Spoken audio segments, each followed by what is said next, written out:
Hey everybody, it's HeroicMizu here. In today's video, this video is sort of going to be a progression guide for new players coming in and are thinking about playing Punishing Gray Raven. So it's going to be really helpful for you because yes, there are progression guides out there, but this one's a little bit more updated, seeing how the game has changed a lot since we're about 3 weeks into the game right now. So your progression may look a little bit different than players that were starting on day 1. Alright, if you plan on playing Punishing Gray Raven, or if you're planning on starting soon, I'm going to have to separate you into 2 groups. So if you want to play meta, you need to decide if you want to play meta, or if you want to play with just any of the characters and just go along as you continue to play the game, then you need to decide if you want to do that. So if you want to play meta characters, I highly recommend that you start on August 4th, and what you can do is you can try to roll for this new character that's coming out on August 4th named Alpha. So Alpha is going to be one of the best physical DPS characters in the game, and you can keep re-rolling for her even though it'll take quite a long time, and it'll take about 20 minutes per re-roll. There are other guides on YouTube where you can look up re-roll guides and it's fairly straightforward, but for the most part it's going to take you quite some time, and hopefully you get lucky and get Alpha in that process. It's a good way to start off the game because Alpha is really good as a character itself, and then you'll be able to re-roll her with the minimum amount of black cards if you continue to do it. If you're in the other camp where you just want to start the game and just play, well, that's not an issue because you can clear all the content in this game with any of the characters.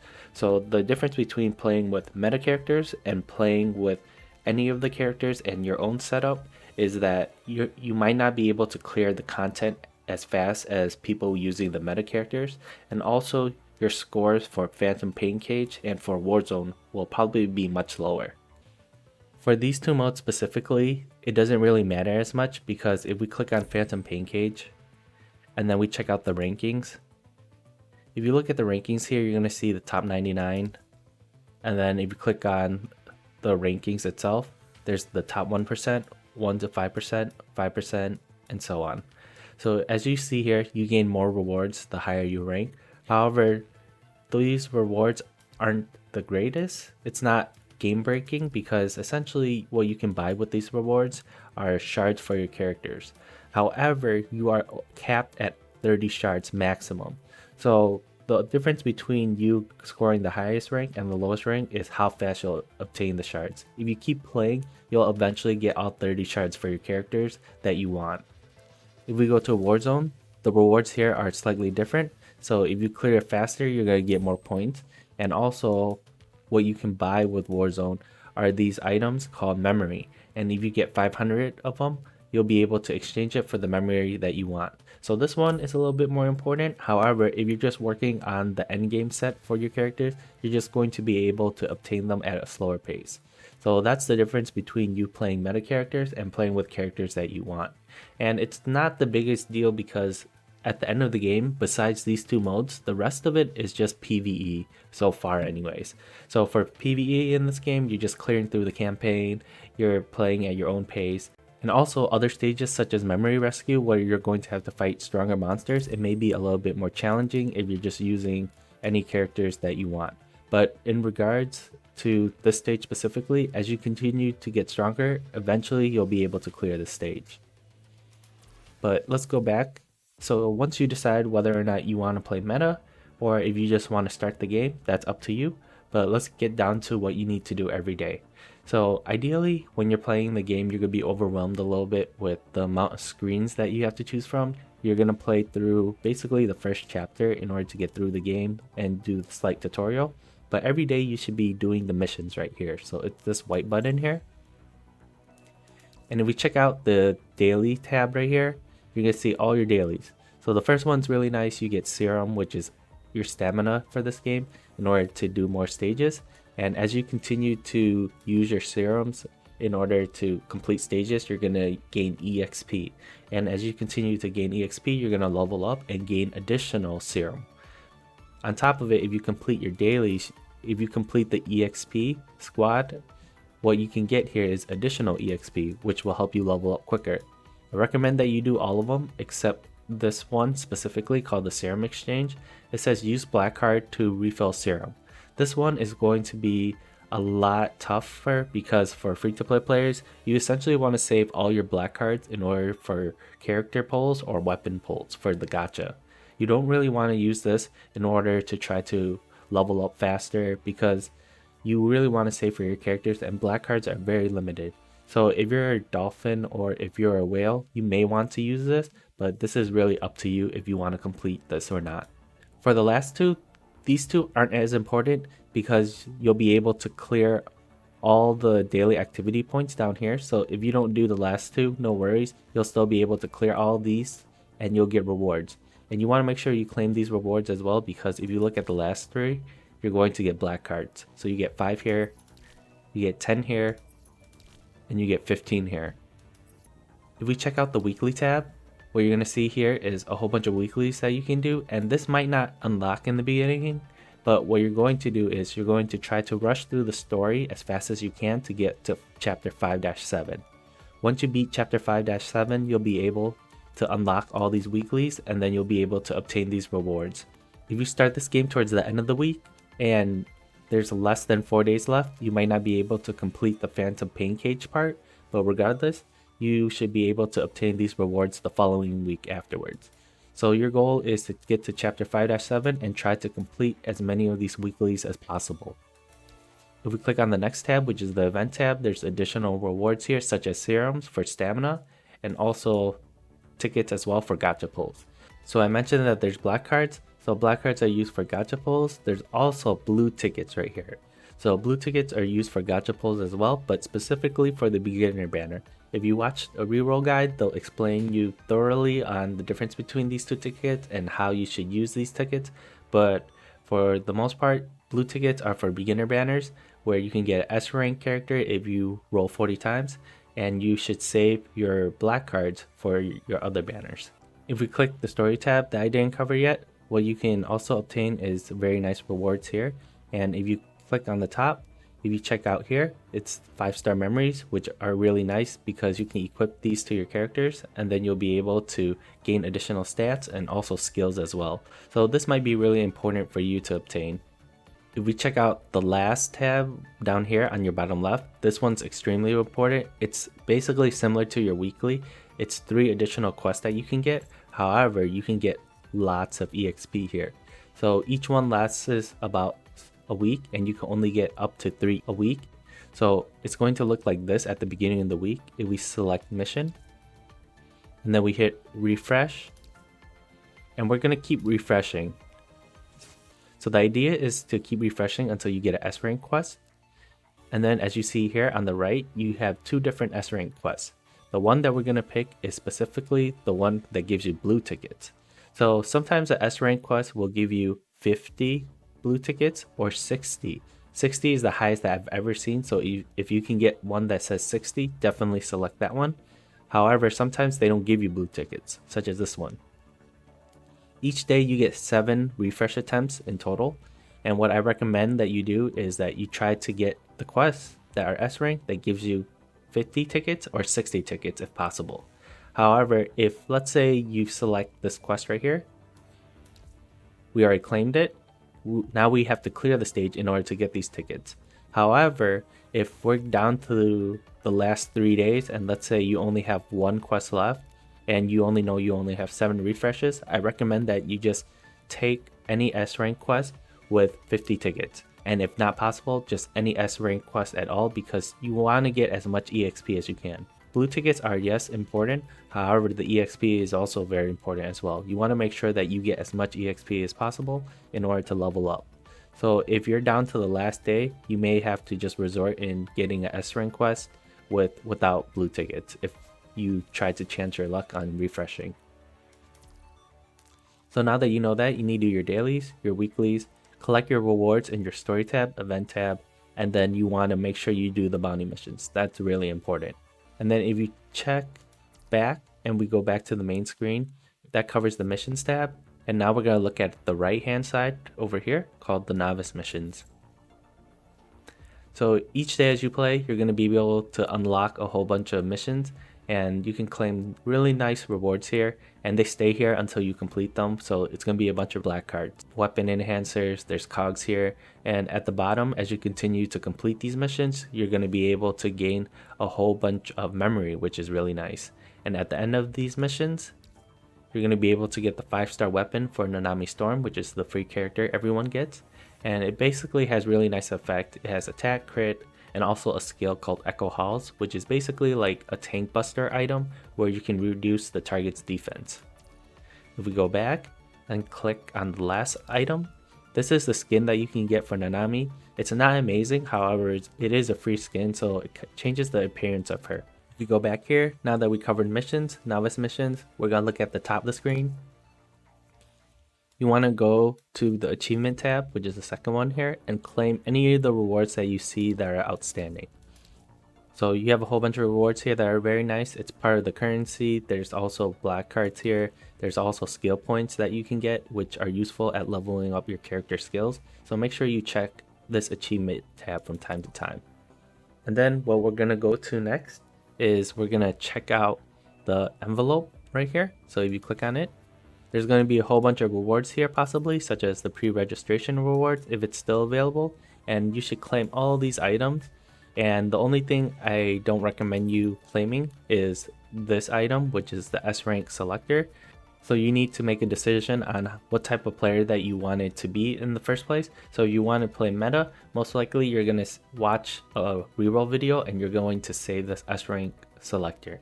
If you want to play just anybody, you might want to save this S rank selector, because with the beginner banner, if we check it out, in the beginner banner for your first 40 rolls, you're guaranteed one S rank character. So most people are trying to save enough blue tickets for this beginner banner in order to roll for their S rank character, and once they do that, they're going to use the selector to select the character that they don't have. It's up to you if you want to do that, because if you use your S rank selector, yes, you'll be able to clear content a lot faster. However, it's a possibility that if you rolled for the beginner banner afterwards, you might get a duplicate character. And if that's not what you want, well, it might be an issue. However, if you do get a dupe, it still could be a good thing, because you need dupes in regards to upgrading your characters anyways. So all your characters will start at either B rank, A rank, or S rank depending on the character that you pull. However, in order to further increase their rank, you need to get duplicate characters. So it might be a good thing in order to get a duplicate. So we're going to go back. So every day, if you see a diamond here, that means that there's something for you to collect. The next thing that we're going to do is check out this screen right here called the dorm. And if we click on the dorm on the top right, there's going to be a whole bunch of missions that you do every day. So you want to make sure that you do all the dailies here each day. It's very important. You get currency in order to create dorm equipment and furniture. And if we click on the story tab here, you want to complete these quests as well in order to get dorm points. So in my guide, I'll basically run you through on how to complete all the dorm quests and stuff if you want to check that out on my YouTube channel. But for the most part, you want to make sure that you do your dorm dailies as well. It should only take you a couple minutes each day in order to do this part once you get the hang of it. But for the most part, you want to do your missions every day right here. Check out your novice missions. On the top left, check out any rewards in the achievement section. In the envelope, collect any rewards that you may have. And then in your dorm, you want to do those missions every day. So let's get to what you need to do next in order to progress even further. So you want to get to the campaign. And I mentioned early on in the video, in order to unlock your weeklies, you want to clear chapter 5-7. And you want to make sure you keep progressing as far as you can. Eventually, you'll get to a point in the game where you might see a lock icon on the chapter and you can't progress any further. If you click on it, it'll tell you what you need to do in order to complete the stage. So in this case, I needed to complete chapter 5-6 for the hidden stage. So if we click on our top right, you can click on hidden. And then it asks me to complete chapter 5-6. And then in this case, it's telling me to complete 6-12 normal. So that's where I'm at. If you get a lock screen that tells you to level up even further, what you're going to do is basically all the campaign stages are locked. And what you need to do is just spend your stamina in order to level up. So we're going to click on this resource tab here. And the main stage that you're going to be farming at first is this stage, equipment overclock material stage. And you want to clear this third stage specifically. Basically the highest that you can go in order to farm rewards. So this material specifically is used for enhancement for your memory, for your weapons, and it's really important because it allows you to unlock those weapons and memory in order to get them stronger. So you want to farm this stage ideally, and once you're able to unlock the fourth stage and farm, you should farm that stage as well. And once you get towards endgame, like where I'm at, you want to farm this stage called Rare Memory Drop. So you want to only farm this stage if you unlock the fourth stage, because on the fourth stage, you'll be able to farm 6-star memories, and you can basically recycle them and exchange them for the specific 6-star memories that you want. As you continue to play through the game, you're going to get the hang of it, and you're gonna run into parts where you may have to farm other stages such as the cog stage or the stamina stage, but in the beginning of the game you don't really need to farm any of these at all. If we go back to our story mode, sometimes you'll also be stuck on certain stages. For example, many people were stuck on chapter 5-8, and this stage originally was a stat check stage. So in order to clear 5-8, you had to have incredibly high battle power in order to clear the stage, or some kind of character that has a different element which would help you out on that stage. But now this is totally different. So in order to clear these stages where you feel like you're stuck, once you clear chapter 3, I believe 3-7, you'll be able to turn on this option called support. Initially your support icon may look like this, it may say off. However, if you ever get stuck on a stage, you should definitely turn it on, unless you want to try to clear that stage yourself in order to, for pride reasons. But otherwise, if you don't mind it, turn on support, because sometimes you'll be able to get someone else's team members to come and help you. So if you get someone that's really over leveled and really strong, they can essentially carry you through specific stages where you may be having trouble. So like I mentioned, chapter 5-8 was essentially a stat check, and what happened for me was that I was able to get a support member that was really strong, and S-Liv was basically destroying the boss the entire time while I was just keeping the boss engaged. And it was really great because essentially when I was playing my main account with Lucia Dawn A rank, her battle power was around 1600 and I was able to clear it then. But for other people, they weren't able to clear that stage with a battle power of 1900 or even higher. So it's going to depend on which characters you have and which characters that are supporting you that will help you clear certain stages. We click back all the way and go back to our main hub. So this pretty much covers what you're going to do daily and what you're trying to do for the campaign. And what I want to talk to you next is this section on the bottom left. Sometimes there will be an event here, and I didn't want to cover this too much because the event is about to end, but if you check out the bottom left, there's going to be banners here. And for this one specifically, the energy recovery operation, which is currently going on right now, if you click on it and click advance on the bottom right, if you click on tasks, basically if you clear all these missions right here, you can claim tokens. And then with these tokens, you can roll on the machine. And then once you get enough points, you can claim these rewards here. So the events are going to change from time to time. So this may not be here after August 9th and may be replaced with a different event. So you need to check on these banners from time to time if there's something going on.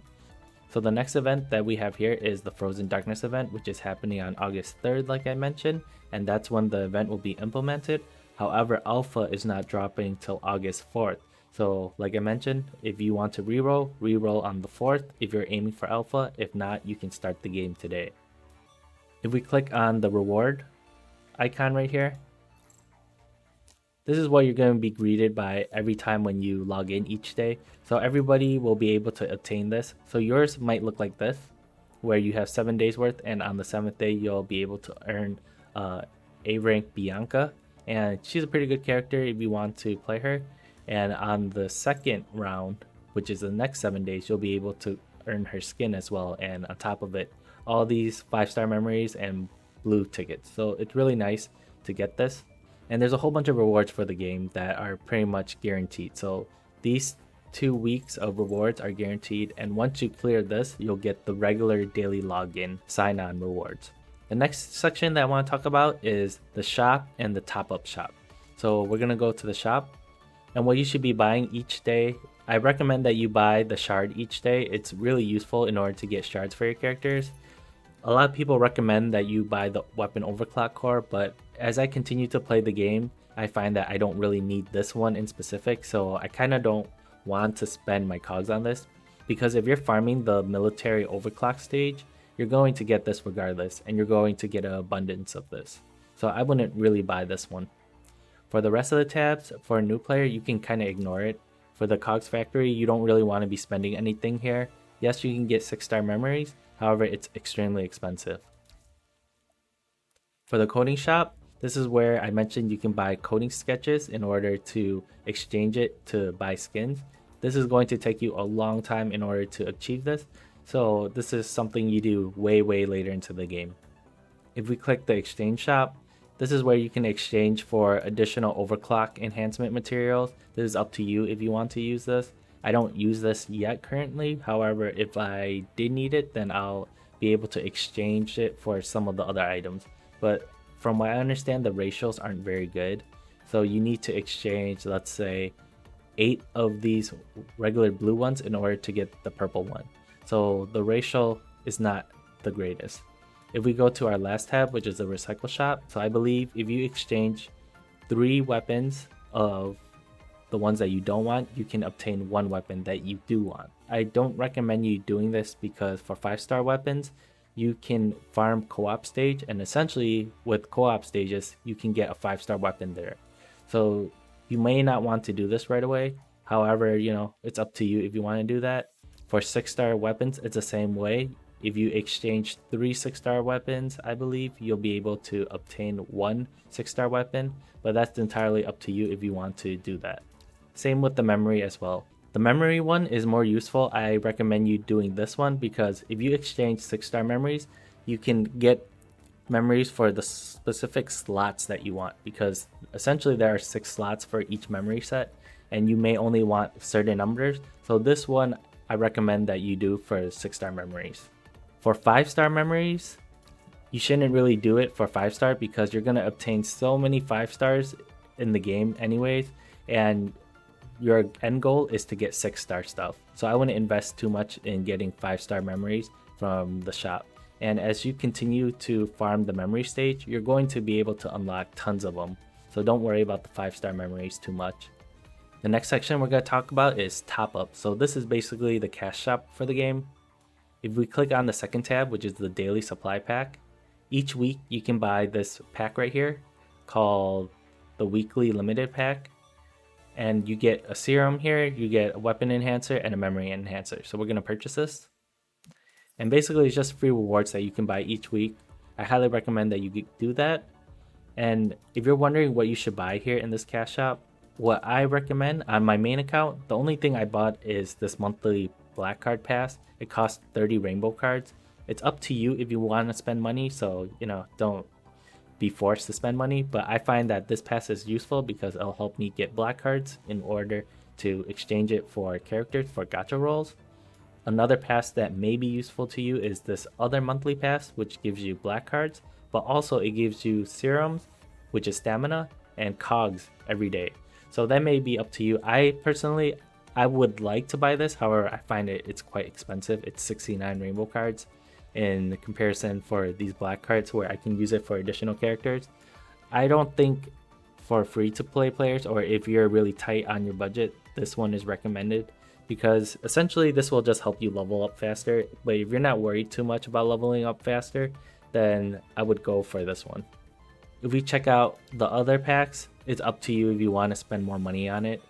Many people recommend that you buy this pack initially, which is the Construct 10 R&D pack, and it does sound good on paper. You'll get in 10 days 2,500 blue tickets that you can get for gacha rolls for the beginner banner. However, I don't think this is that good because for this you can essentially get blue tickets each week from your bounties. So if you're free to play and you're really tight on cash, I wouldn't spend on this.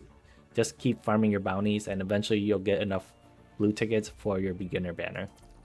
Pretty much for the rest of these packs, you can decide that for yourself. But that pretty much covers the missions, the shops, and the rewards that you can get in the game. The only thing I have left to cover is the constructs itself. So if we click on our members tab, so you're going to see here my top 3 characters are the 3 characters that everybody gets. It's the B rank characters. However, you may be wondering, it says A here. So my characters are upgraded right now, so they were able to evolve into a higher rank. So in order to evolve them, like I mentioned, you need to get dupes of characters or shards. So once you get enough shards of characters, you can upgrade them. So in this case, my next upgrade would be HP plus 50. If I get 2 shards for Lucia Lotus. So once I get 2 shards, I'll be able to upgrade that. And if I go all the way around, I'll be able to jump to the next class. So which would be S class. For this game, if you're free to play and you're just starting right now with the basic characters, you can essentially just use the basic characters if you want to, or if you did use some of your blue tickets for roles and got additional characters, you can upgrade them as well.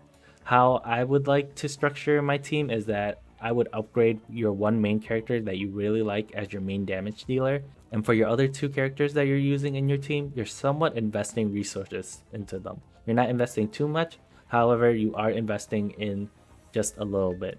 So you want to make sure your main character is upgraded. So in my case, it's Lucia, and she's upgraded with her weapon. Her memory is equipped, and I'm going to eventually upgrade my memory here. And if you want to upgrade them, you just have to click on the item, and then we're going to click, and then there's going to be an option that says upgrade. So in order to upgrade, click on enhance, and then you can use these materials in order to enhance them. My tip to you is that you can upgrade it, however, EXP doesn't spill over. So if I go all the way to level 24 or 25, as you can see here, it caps out at level 25. What you can do to min and max is use a lower tier, which is the green one, and try to fill it up. And that way you won't waste too much materials. If we go to the weapon, it's the same way as well. The EXP doesn't spill over. However, once you gain the maximum amount of EXP for your weapon or memory, so in this case, my weapon for Liv is upgraded all the way. If I click upgrade, you're going to get an option where you can click overclock. And basically with the stage that we were farming, which was the military hardware stage, you get these items where you can overclock your weapon, which is in other games, it's known as limit breaking. So as you limit break your weapons, you're going to be able to level them up and gain additional stats on it. And it's recommended that you can upgrade your 5-star because it'll be a while before you get your 6-star weapon as free to play. Or if you want to, you can use a 4-star weapon as well. So it's up to you on what you want to do. For my free to play account, I'm using my 4-star weapon. However, for my main account, I have a 5-star weapon that was obtained and I upgraded that instead. Alright, now that we talked about weapon upgrades and memory upgrades, if I'm going to click on Liv, I'm going to show you how to upgrade your character because my Lucia is max, so I can't really show you that one. But if we're on the upgrade section and on the bottom right, we click upgrade, you can use these pods in order to increase their level. And what's nice is that unlike the weapon and memory upgrades, EXP does spill over. So if you use too many of the big ones and it goes over the limit, don't worry. That EXP will be saved until you level up further. If we click on the next section called Promote, as you continue to level up your characters and complete the campaign, there's going to be requirements here that will be required before you can promote your character. So they get a huge stat bonus when you promote them. So if you can see in the blue here, this is what they'll get. So Liv will be HP 333, Attack 70, Defense 44, and Crit 35. So you want to make sure to promote the characters when they can. If we click on the last tab, which is skill, you can upgrade your character's skill, and it costs cogs and skill points. Skill points are fairly easy to get in the game as long as you collect all your rewards. And for cogs, you may be limited if you're upgrading too many characters, so you may need to farm a stage in the resources for cogs. But for the most part, you should be able to upgrade your character skills as well. Now that we talked about upgraded weapons, memories, and also upgrading your characters and skills, let's talk about what your end game looks like. So as you continue to play through the game, you want to get stronger, you want to get the best memory, you should check out the spreadsheet that I'll link to you down below. It's created by a different content creator named Rexlent. He has really good information about the game. He played on the Chinese servers of Punishing Gray Raven, and he's really helping the community look towards what endgame and mid-game looks like. So I highly recommend you check out that spreadsheet if you want to progress further into the game. So these 3 characters that you can get are really good. If you want to use them, go for it. I'm not having trouble clearing the content at all, since with the support option I get additional help. However, if you ever get stuck where you can't clear the stage at all even with the support, then maybe it's time for you to upgrade your weapons and memory even further to get a higher battle power. I know I give you a bunch of information and it may seem like a lot because it is a lot. However, once you start playing through the game, you're going to get the hang of it, and hopefully you'll be able to just get by without even looking at a guide at all. And that's pretty much the point you want to get to. So clear the campaign as far as you can, do your missions, claim all your rewards, make sure you do your dailies, your weeklies, and your bounty missions, and enjoy the game, because this game is really fun once you get the hang of things. But that's it from me, and hopefully I'll catch you guys next time in another video for Punishing Gray Raven. Peace!